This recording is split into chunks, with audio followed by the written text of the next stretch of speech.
ये जो विलेज जो पॉटर पेंटिंग के लिए फेमस है, ठीक है।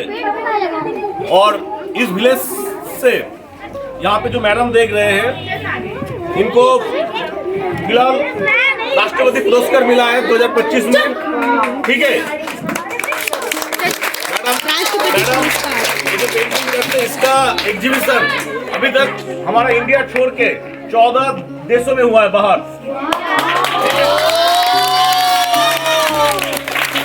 मैडम का नाम है सरना चित्रकार, ठीक है। तो मैडम आप लोगों को कुछ बताएंगे, आप लोग